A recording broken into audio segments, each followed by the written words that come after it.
My name's Daniel Cole, and if you're watching Karenology, you know how these stories start.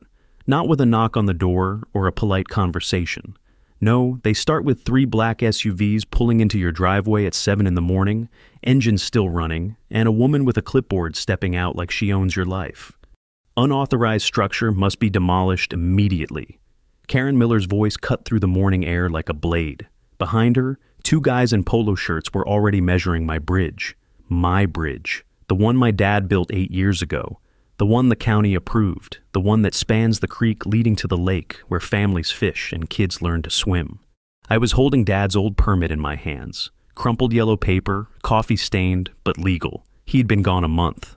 Heart attack took him while he was fixing Mrs. Henderson's fence down the road. Classic Dad. Always helping someone else. $15,000 fine for blocking community lake access, Karen announced, loud enough for the neighbors to hear. She wanted an audience. Plus, immediate removal costs. The smell of her cheap perfume, mixed with diesel exhaust from the SUVs, made my stomach turn. I could hear my laptop humming in the house behind me, servers running diagnostics I'd started before dawn. Security work never sleeps. Neither does grief, apparently. This bridge has been here for 8 years, I said, waving the permit. County approved. Fire department uses it. Karen smiled, the kind of smile that says she's got cards you haven't seen yet. Not according to our latest boundary survey. You're 3 feet into homeowners association property. Has been all along. 3 feet. On a bridge my father measured twice, built once, and maintained until the day he died. Frank Adams stood on his porch across the way, coffee mug in hand. 23 years as a firefighter before he retired.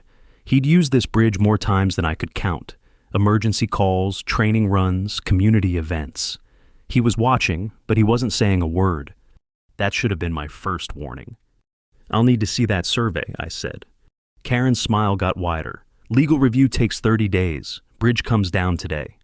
The guy with the measuring tape looked up from his work. Boss, this thing's solid. Professional grade construction. Somebody knew what they were doing. Doesn't matter, Karen snapped. Unauthorized is unauthorized. I watched them work, these people who'd never built anything in their lives, preparing to tear down something my dad had crafted with his own hands. The bridge wasn't just wood and metal. It was his last project, his final gift to a community that had given him 40 years of friendship and respect. My phone buzzed. Text message from an unknown number.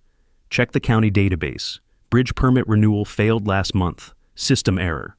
I stared at the screen. Dad always handled the renewals himself. Every 3 years, like clockwork. He'd mentioned something about updating his computer systems, learning new software. Said the county had digitized everything. You have until noon, Karen announced, climbing back into her SUV. Bridge comes down with or without your cooperation. Frank Adams disappeared inside his house. Didn't even wave. As the convoy pulled away, gravel crunching under their tires, I realized something that made my blood run cold. In 8 years of living here, I'd never once seen Karen Miller or any homeowners association representative inspect this bridge. Not once. But somehow, they knew exactly when the permit expired. And somehow, they already had a demolition crew lined up. I walked back to my house, permit in hand, and fired up every security system I had. If someone was playing games with county databases, they'd picked the wrong guy's dead father to mess with. The cursor blinked on my screen, waiting. Time to find out who was really behind this. The county database looked like it had been hit by a tornado. Missing entries, corrupted timestamps, and my dad's bridge permit sitting in some kind of digital limbo with a status I'd never seen before. Renewal pending administrative review.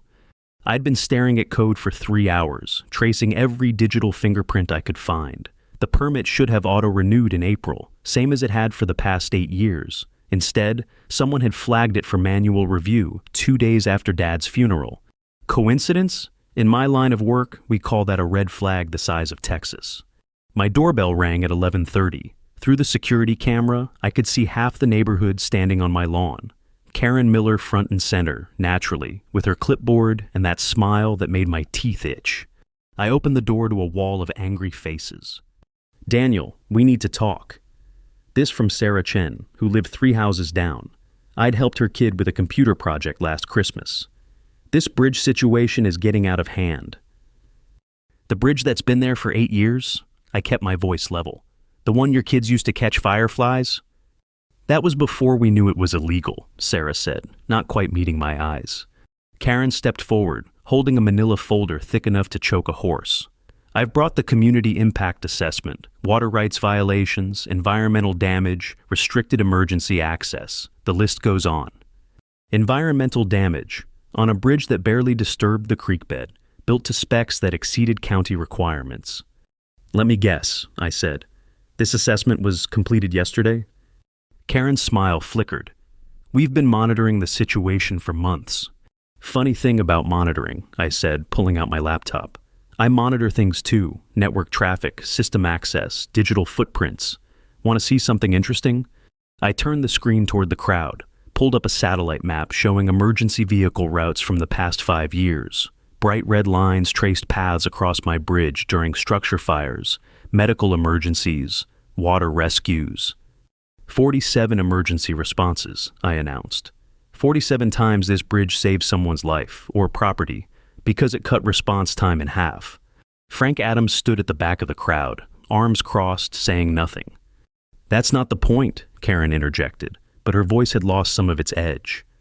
Then what is the point, Karen? I stepped closer. Because I spent the morning in county records, and I found something fascinating. 3 weeks ago, someone filed a formal complaint about this bridge. Want to guess when that was? Silence. 2 days after my father's funeral, I said, loud enough for everyone to hear. 2 days after the man who built this community's favorite fishing spot was buried. The crowd shifted uncomfortably. Sarah Chen looked at her shoes. Furthermore, I continued, clicking to a new screen, that complaint was filed by a company called Lakeshore Development. Ever heard of them, Karen? Karen's face went pale. I don't know what you're implying. I'm not implying anything. I'm stating facts. Another click brought up corporate filings. Lakeshore Development LLC, incorporated 6 months ago. Sole owner, Lake Vista Properties. Primary business, luxury resort development. Mrs. Henderson from next door spoke up for the first time. Resort development? On our lake? Oh, it gets better, I said. Lake Vista Properties has been quietly buying up waterfront parcels for the past year, paying cash well above market value. But there's a problem with their development plans. I zoomed in on the map, highlighting the bridge. Public access. See, as long as this bridge exists, the county has to maintain public access to the lake. Emergency services, fishing rights, community use. But if the bridge disappears due to a homeowners association violation, the crowd was dead silent now. Suddenly, the lake becomes landlocked except through private property. Property that Lake Vista just happens to be acquiring. This is ridiculous conspiracy theory nonsense, Karen sputtered, but her hands were shaking as she clutched that folder. Is it? I pulled up another screen. Because I also found the bank transfers. $50,000 from Lake Vista Properties to the Miller Family Trust, dated last month. Care to explain that, Karen? The crowd turned to stare at her. Karen Miller, pillar of the community, homeowners association president, standing there with her mouth open like a fish. It's not what you think, she said finally. Then what is it? Mrs. Henderson demanded. Because it looks like you sold out our lake for money. But before Karen could answer, something else caught my attention. Frank Adams was walking away from the crowd, phone pressed to his ear, and in his other hand was an envelope I'd never seen before. An envelope with the Lake Vista Properties logo in the corner. My blood ran cold, because if Frank Adams was part of this, if the one person in this neighborhood who knew the bridge's true value had been bought off, then I wasn't just fighting Karen Miller and some greedy developers. I was fighting alone. And they were just getting started. The crowd dispersed like smoke after I dropped that bomb about Frank Adams. Karen Miller retreated to her SUV, folder clutched to her chest like armor, muttering something about legal action and defamation. But I barely heard her. Frank Adams, 23 years, fighting fires, saving lives, using my dad's bridge more than anyone. And now he was walking away with Lake Vista Properties paperwork in his hand. Have you ever felt the ground shift under your feet? Not literally, but that moment when everything you thought you knew turned sideways? That's what this was. I closed my laptop and headed inside. Time to dig deeper. The financial records told a story uglier than I'd imagined. Lake Vista Properties wasn't just some random development company. They were a shell corporation, funded by something called Alpine Resort Group. And Alpine Resort Group, they specialized in what the business world politely calls community transformation. Translation: they bought small towns and turned them into playgrounds for rich people. My phone rang. Unknown number. Mr. Cole, this is Tom Hudson from Alpine Resort Group. I believe we should talk. The voice was smooth, professional, the kind that probably closed million-dollar deals over golf and whiskey. I don't think we have anything to discuss, I said. Oh, but we do. See, you've been asking questions about our Lake Vista project, and frankly, you're operating on incomplete information. Enlighten me. Hudson chuckled. Your father's bridge sits on what will become the crown jewel of our resort development. Premium lakefront access, exclusive amenities. We're talking about bringing jobs to your community, Mr. Cole. Real economic growth. By destroying public access to a lake that's belonged to this community for generations. By creating something better. Look, I know you're emotional about this. Your father just passed. You're protective of his legacy. I get it. But emotion doesn't pay property taxes. The smell of coffee from this morning's pot had gone stale, mixing with the antiseptic scent of cleaning supplies I'd been using to organize Dad's papers. Everything felt contaminated now. What's your point, Hudson? My point is that we're prepared to be generous. $50,000 for a clean demolition and your cooperation in smoothing this transition with the neighbors. Cash today. $50,000, the same amount they'd paid Karen Miller. And if I refuse? Well, then we proceed with the Homeowners Association enforcement action. Bridge comes down anyway. You get nothing, and you spend the next 5 years in court fighting eminent domain proceedings on the rest of your property. The line went quiet except for Hudson breathing, waiting for my answer. I need time to think, I said finally. 24 hours, Mr. Cole. This offer expires tomorrow at noon. He hung up, leaving me staring at my father's bridge through the kitchen window.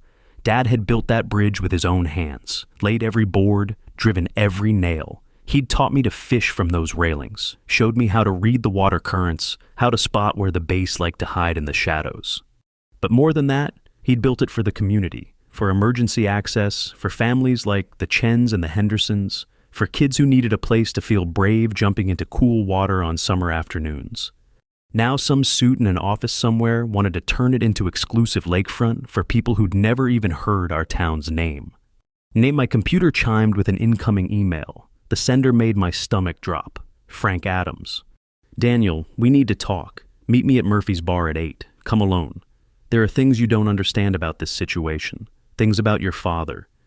Things about my father? What could Frank possibly know about Dad that I didn't? I grabbed my keys and headed for the door, but stopped when I caught sight of the old compass sitting on Dad's workbench. He'd carried that thing for 40 years, used it on every construction project, every camping trip, every time we got lost in the woods and needed to find our way home. I slipped it into my pocket. Something told me I was going to need all the guidance I could get. Murphy's Bar sat on the edge of town, like a relic from another era. Neon beer signs flickering in windows that hadn't been cleaned since the Clinton administration. Parking lot full of pickup trucks and motorcycles. The kind of place where people went to forget their problems or find new ones. Frank was waiting in a corner booth, nursing a beer that looked like it had been sitting there for an hour. He looked older than I remembered, worn down by something heavier than years. Sit down, Daniel, he said without looking up. We need to talk about what your father really built. And that's when I realized this wasn't just about money or development or even community access. This was about secrets my father had taken to his grave. The stale beer and cigarette smell of Murphy's Bar couldn't mask the tension rolling off Frank Adams like heat from asphalt. He kept glancing at the door, fingers drumming against his glass, and I realized this wasn't the confident firefighter I'd known my whole life. This was a man scared out of his mind. Your father didn't just build a bridge, Daniel, Frank said, his voice barely above a whisper. He built an access point, emergency access, but not the kind you think. I slid into the booth across from him, Dad's compass a solid weight in my pocket. What are you talking about? Frank pulled out his phone, showed me a photo I'd never seen before. My father, 20 years younger, standing next to a much younger Frank, and 3 other men I didn't recognize. They were all wearing county uniforms, standing in front of what looked like a massive underground tank. This was taken during the installation of the emergency water reservoir, Frank said. 15 years ago, after the big drought. County needed a backup water supply for the whole region, but they couldn't let people know where it was. Security risk. My mouth went dry. The reservoir is under our lake? Under your bridge, Frank corrected. That's why your dad built it exactly where he did. That's why the county was so specific about the placement, and that's why Alpine Resort Group wants it gone. The pieces started clicking together in my head like a combination lock opening. Because they can't develop resort property over a critical water infrastructure. Worse than that, Frank leaned forward, voice dropping even lower. They know about the reservoir, Daniel. They're not trying to develop around it. They're trying to get control of it. The beer in my stomach turned to acid. Control of the region's emergency water supply. Think about it. Climate change, more droughts coming, water rights becoming more valuable than oil. Whoever controls that reservoir controls the future of 3 counties. Frank showed me another photo on his phone. This one was recent, taken with a telephoto lens. Men in suits standing near my bridge, but they weren't from the homeowners association. These guys had the look of corporate security, earpieces and everything. They've been surveying for weeks, Frank said. Taking measurements, testing water quality, mapping the underground access points. Your father knew this day would come. Then why didn't he tell me? Because he thought he had more time. Frank's voice cracked slightly. He was working on something, Daniel, some kind of legal protection for the bridge. He'd been in contact with federal agencies trying to get the whole area classified as critical infrastructure. Frank slid an envelope across the table, the same envelope I'd seen him carrying earlier, but it wasn't from Lake Vista Properties. It was from the Department of Homeland Security. This came 3 days after your father's funeral, Frank said. Approval for emergency infrastructure protection status, the bridge, the access roads, everything. Your dad did it, he beat them. I opened the envelope with shaking hands. Official letterhead, government seals, the works. And there it was in black and white. The bridge and surrounding area were now classified as critical infrastructure, protected under federal law. So why are you scared? I asked. Why the secret meeting? Frank's laugh was bitter. Because Alpine Resort Group doesn't play by federal rules, son. They play by their own. He showed me one more photo, and this one made my blood freeze. My house, taken from a distance with another telephoto lens. But it wasn't just surveillance. In the foreground, barely visible, was a man with what looked like surveying equipment. They're not just planning to tear down your bridge, Frank said. They're planning to tear down your house, your property, everything. Eminent domain for private development. They've got judges in their pocket, county commissioners on their payroll. But the federal protection won't matter if you're not alive to enforce it. The words hung in the air between us like smoke. Frank reached across the table and gripped my wrist. They killed your father, Daniel. The bar noise faded to a distant hum. The neon beer signs seemed to flicker in slow motion. What did you say? Heart attack at 58. A man who ran 5 miles every morning and ate healthier than a monk? Frank shook his head. I was the first responder that day. I've seen a lot of heart attacks in my time. That wasn't one. You're saying they murdered him. I'm saying your father was getting too close to exposing their whole operation. And now you're asking the same questions he was asking. Frank stood up, tossed money on the table. Go home, Daniel. Pack a bag. Take that federal letter and get yourself somewhere safe until this blows over. I'm not running. Then you're a fool. Frank paused at the edge of the booth. But maybe that's what it takes. Your father was a fool too, in the best possible way. He walked toward the door, then stopped and looked back. 24 hours they gave you. The offer expires at noon tomorrow. But Daniel, they're not planning to wait that long. The door closed behind him with a soft click, leaving me alone with a beer I couldn't drink and a truth I couldn't swallow. My father had been murdered for trying to protect our community's water supply. And I was next. I sat in that booth for another hour, staring at the federal protection letter and thinking about my father's last words to me. Not the dramatic movie kind, just him saying he'd see me Sunday for our usual pancake breakfast. Ordinary words from a man who apparently knew he was walking into a death trap. The drive home felt different. Every car in my rearview mirror could be following me. Every shadow by the roadside could be hiding someone with a telephoto lens, or worse. Welcome to paranoia population. Me. But when I pulled into my driveway at 10:30, the paranoia turned into cold reality. My front door was standing wide open. I killed the engine and sat there, Dad's compass warm in my palm. The smart play was to call the sheriff, wait for backup, let the professionals handle it. The smart play was everything my IT security training had taught me about risk assessment and threat mitigation. Instead, I grabbed the tire iron from my trunk and walked toward my violated home. The smell hit me first. Gasoline. Someone had doused my living room with enough fuel to barbecue a small town. My computers were gone, my servers reduced to scattered components across the hardwood floor. But it was the kitchen that made my legs go weak. They'd torn apart Dad's workbench. Every tool scattered, every drawer emptied, every piece of our shared history stomped into kindling.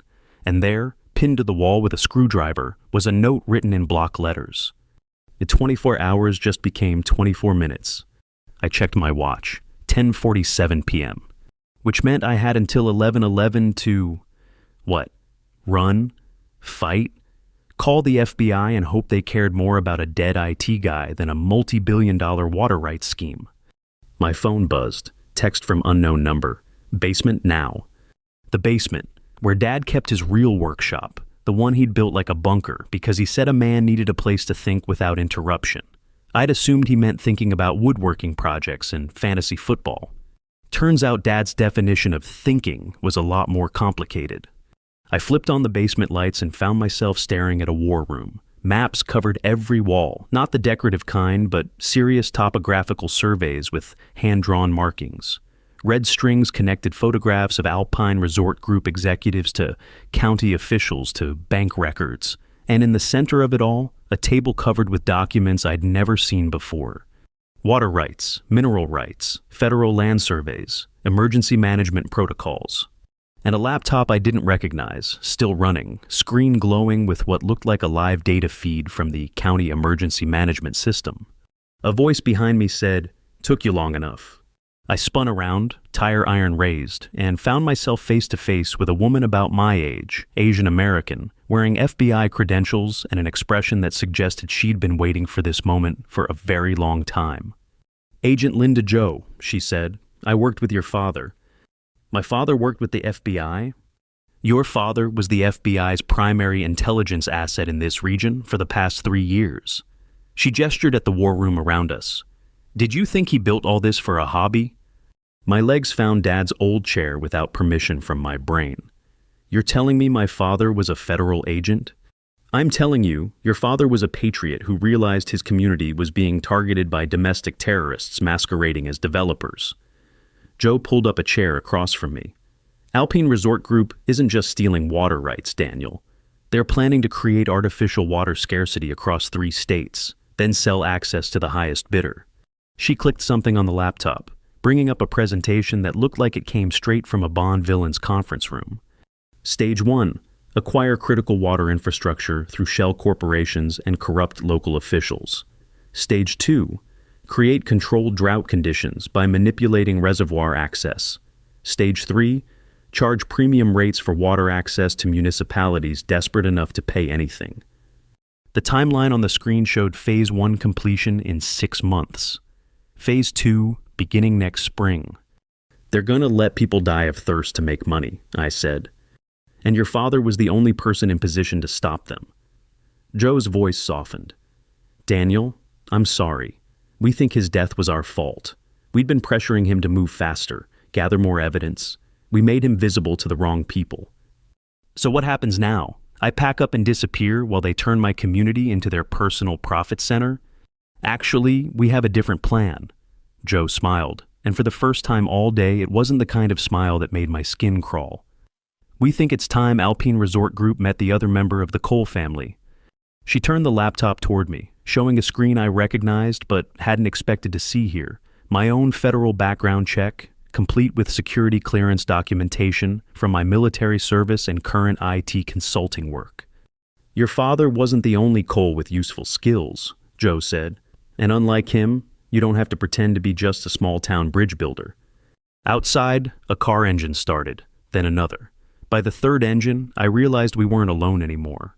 Sounds like our 24 minutes just ran out, I said. Ju drew her sidearm and moved toward the basement window. Daniel, I need you to access that emergency management system and activate the county-wide emergency broadcast protocol. What message do you want me to send? Tell them the truth, all of it, because in about 30 seconds, Alpine Resort Group is going to try to eliminate the last 2 people who can expose their operation. The sound of breaking glass came from upstairs. And Daniel, Joe chambered around, after you send that broadcast, I need you to open the floodgates. I stared at her. The what? Your father's bridge isn't just access to the emergency reservoir. It's the control point. And if we can't stop them from stealing the water, we're going to make damn sure everyone downstream gets it for free. The basement door exploded inward. Time to find out if the Cole family had any more surprises left. 3 men in tactical gear poured through my basement door like water through a broken dam. Agent Joe put 2 round center mass into the first one before I even finished processing what was happening. The sound in that confined space felt like the world ending. The broadcast! Joe shouted, diving behind Dad's workbench as return fire chewed chunks out of the concrete walls. Now, Daniel! My fingers found the keyboard through pure muscle memory, years of crisis management protocols kicking in while my conscious mind was still stuck on, people are shooting in my basement. The emergency management system lit up like a Christmas tree. Every county in the region suddenly connected to whatever I was about to say. This is Daniel Cole, I said into the microphone, surprised my voice worked. Emergency broadcast for all residents of Crawford, Madison, and Riverside counties. Alpine Resort Group is attempting to seize control of our regional water supply through murder, corruption, and domestic terrorism. More gunfire. Joe was moving through Dad's workshop like she'd been training in it for years, using cover he'd apparently built for exactly this purpose. The man knew how to plan ahead. The proof is being uploaded now to county emergency servers, I continued, uploading Dad's entire digital archive with keystrokes that felt like prayers. Financial records, communication intercepts, evidence of bribery and assassination. This is not a drill. One of the tactical guys flanked left, trying to get an angle on Joe. I grabbed the first thing I could reach, Dad's old level, solid aluminum, and introduced it to the guy's skull with enthusiasm I didn't know I possessed. He went down hard enough to rattle the floor joists. Daniel? Joe tossed me something that looked like a garage door remote. Your father's backup plan. Hit the red button when I say go. I caught it one-handed, still talking into the microphone. County commissioners, sheriff's deputies, anyone taking money from Alpine Resort Group, your communications have been monitored for 18 months. The FBI has everything. Which was apparently news the remaining tactical guys didn't want getting out, because they stopped trying to capture us alive and started shooting to kill. Ju put the second guy down with a headshot that would have made a sniper proud. The third one had better cover and better training because he managed to put a round through her shoulder that spun her around like a top. Go! She screamed, blood running down her arm. I hit the red button. Every light in the house went out. Every electronic device went silent. But underground, something that sounded like the world's largest pipe organ began to hum. What did I just do? I shouted over the increasing noise. Opened every valve, every gate, every emergency release in the county system. Joe gasped, pressing her back against the wall. Your father installed remote overrides throughout the entire network. Alpine Resort Group just lost control of their water monopoly permanently. The remaining shooter chose that moment to make his final play, stepping around the corner with military precision. Joe was down. I had no weapon except Dad's level, and the guy had us both dead to rights. Then Frank Adams appeared behind him, like the ghost of firefighters past, and put him down with something that looked suspiciously like a service pistol. Thought you might need backup, Frank said, helping Joe to her feet. I thought you were working for them, I said. I was, until I realized they'd killed your father. Frank's voice carried 23 years of fury. Nobody murders a good man in my town and walks away clean. The humming underground was getting louder, joined by what sounded like rushing water and distant sirens. Joe managed a weak smile despite the blood loss. Check the emergency management display, she said. I turned to the laptop screen, expecting to see system failures or error messages. Instead, I saw something beautiful. Water levels throughout the region were equalizing for the first time in years. Reservoirs that had been artificially restricted were flowing freely. Municipal systems that had been paying premium rates for access were suddenly flush with clean, accessible water. And in the corner of the screen, a message from the county emergency coordinator. All Alpine Resort Group personnel to report to sheriff's office for questioning. Federal warrants being served. Your father would be proud, Frank said, looking around the war room that had been hidden under our noses for 3 years. Yeah, well, he always did like his secrets, I said, Dad's compass still warm in my pocket. But as the sirens got louder and the tactical team's radio crackled with retreat orders, I realized we weren't done yet. Through the basement window, I could see vehicles surrounding the house, not sheriff's deputies or FBI backup. More black SUVs, more tactical teams. And in the distance, the unmistakable silhouette of Tom Hudson himself, talking into a satellite phone with the kind of urgency that meant Phase 2 was about to become Phase 3. They're not giving up, I said. Jo checked her weapon, grimacing at the pain in her shoulder. Then neither are we. But Daniel, the next part isn't going to be pretty. What next part? She pointed toward the stairs, the part where we go public, real public, because the only way to end this permanently is to make sure everyone in 3 counties knows exactly what Alpine Resort Group tried to do here tonight. How do we do that? Frank Adams smiled, and for the first time since this nightmare started, it was the kind of smile that made me feel hopeful instead of terrified. Son, he said, have you ever seen what happens when you really piss off a small town? The sound of approaching helicopters suggested we were about to find out. What Frank Adams knew about small towns and what Tom Hudson had never bothered to learn was this. When you threaten one person's water, you threaten everyone's water. And when you murder someone's father, you better make damn sure his neighbors don't find out. By the time we made it upstairs, my front yard looked like a military occupation. 6 black SUVs, 2 helicopters circling overhead, and enough tactical gear to invade a small country. But they'd made one crucial mistake. They'd forgotten it was Saturday night, which meant half the town was at Murphy's bar, which meant Frank's emergency broadcast hadn't just gone out over official channels. It had gone out over the informal network that really mattered in small towns. Word of mouth, fueled by alcohol and righteous anger. The first pickup truck arrived at 11:43, then another, then a whole convoy of headlights streaming down my street like a river of pissed-off Americans who just learned their water supply had been weaponized against them. Tom Hudson stood in the middle of my driveway, satellite phone pressed to his ear, barking orders at subordinates who were discovering that federal warrants trumped corporate authority. He looked like a man watching his empire crumble in real time. Which, to be fair, he was. You think this changes anything? Hudson called out as Agent Jo, Frank, and I emerged from the house with our hands visible. You think flooding the system stops what we've built? Actually, yeah, I do, I said, pulling Dad's compass from my pocket. The old brass caught the light from the helicopters, throwing reflections across the chaos of my yard. See, my dad taught me something about building things to last. You don't just build for today, you build for the people who come after.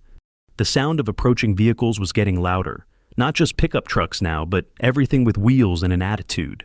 Sarah Chen's minivan, Mrs. Henderson's ancient Buick, even the volunteer fire department, sirens wailing like banshees.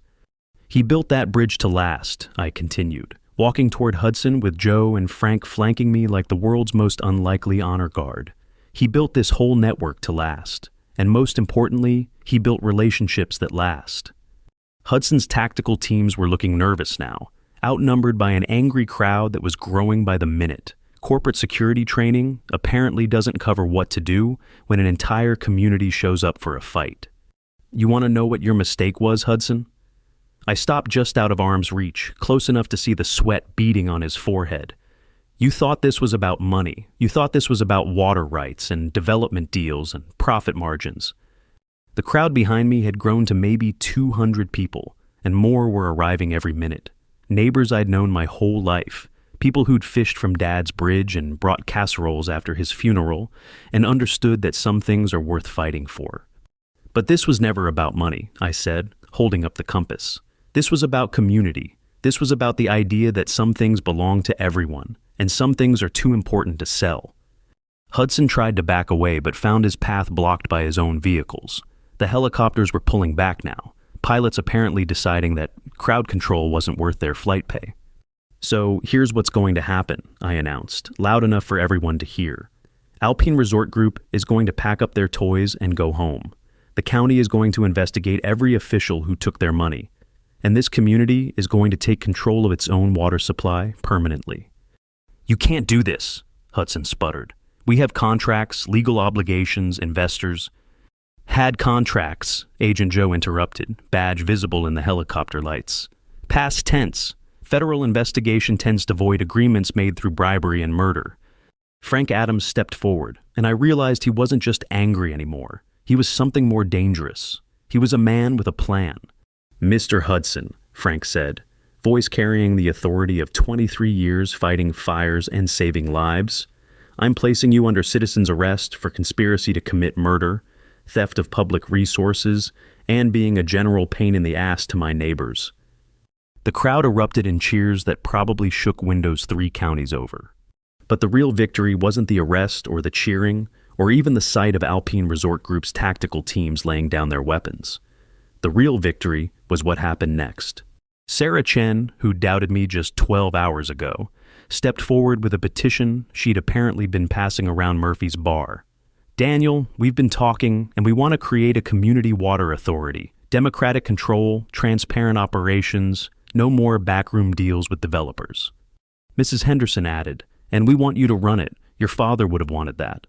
I looked out at the sea of faces, people who'd trusted my father enough to let him build their bridge, trusted me enough to stand with me when the chips were down. The compass in my hand felt warm, like Dad's hand on my shoulder. "There's one condition," I said. "We do this right, full transparency, regular elections, community oversight, and we name it after the man who made it possible." Frank Adams smiled through tears I pretended not to notice. The James Cole Community Water Authority has a nice ring to it. 6 months later, Alpine Resort Group was a memory, and 3 federal agencies were working to make sure companies like them never got that close to critical infrastructure again. The bridge still stands stronger than ever, with a small plaque that reads, "Built by James Cole for his community, maintained by his community for their children." And me, I still live in the same house, still work in IT security, still have Dad's compass on my desk. But now, I also chair the Water Authority Board, help coordinate emergency management systems, and teach neighborhood kids how to fish from the bridge their grandfather built. Some battles you fight for money, some you fight for pride. But the ones that matter, those you fight for the people who come after you. Dad would understand that. He always did build things to last,